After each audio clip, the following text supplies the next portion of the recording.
Você já ouviu falar sobre o tabuleiro de Ouija? Nós reunimos a verdadeira história dessa brincadeira que atormenta muita gente por aí. Certamente você faz parte do time de pessoas que morrem de medo do tradicional tabuleiro de Ouija. Atualmente, o objeto é uma figura do terror clássico, sendo muito trabalhada na cultura pop, como em filmes de terror. Basicamente, o tabuleiro de Ouija é um objeto que permite o ser humano se comunicar com almas que já desencarnaram, ou até mesmo demônios. Mas o tabuleiro não teve sempre essa reputação sinistra. Ele foi criado no movimento do século XIX, chamado espiritualismo. Esse movimento era conhecido pela visão otimista sobre o futuro e a vida após a morte. O espiritualismo. O espiritualismo surgiu em Evansville, Nova York, nos Estados Unidos. Em 1848, duas irmãs, Katy e Magia Fox, afirmaram ter ouvido uma série de batidas em casa. O barulho também se manifestava em outras casas visitadas pelas irmãs. Consequentemente, as batidas foram atribuídas a espíritos. As duas se tornaram celebridades, criando o espiritualismo. O movimento é baseado na comunicação com os mortos. Além disso, o espiritualismo se espalhou pelo Atlântico e na América do Sul, mas sua popularidade aumentou especialmente na Guerra Civil Americana. Logo no início do movimento, os cristãos alegaram que a religião era apenas um disfarce para rituais de feitiçaria. Apesar disso, os adeptos raramente mostravam ser obscuros ou mórbidos de alguma forma.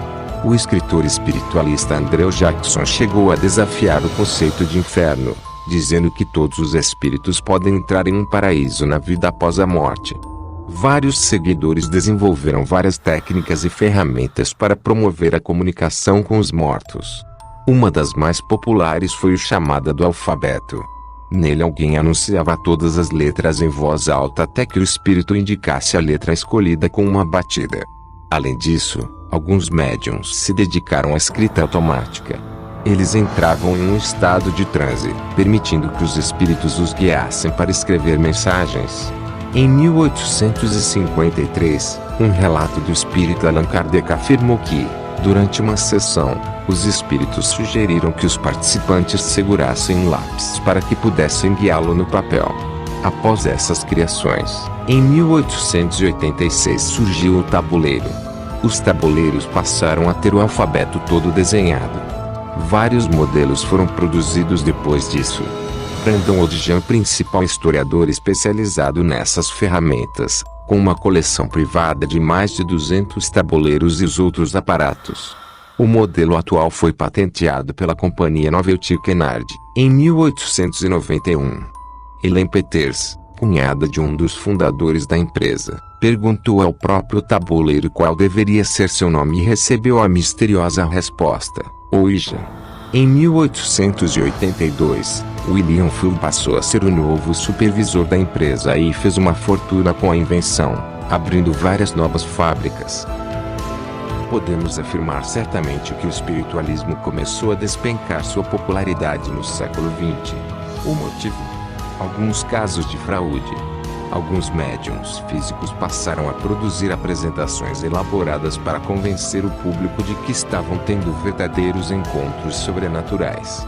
Consequentemente, nos anos 1940, a Associação Nacional de Espiritualismo baniu esse tipo de mediunidade.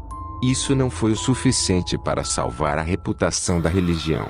Já quando se trata do próprio Ouija, era considerado um jogo com pouca relação a temas ocultos. Durante a Primeira Guerra Mundial, a popularidade do tabuleiro cresceu nas universidades. O folclorista Bill Ellis declarou, em 1920, que aquela moda era uma verdadeira ameaça nacional. O Papa Pio X escolheu J. Godfrey Halpert, investigador psíquico, para divertir os católicos sobre o tabuleiro de Ouija. Em 1919, ele publicou um livro chamado A Nova Magia Negra e a Verdade sobre o tabuleiro Ouija.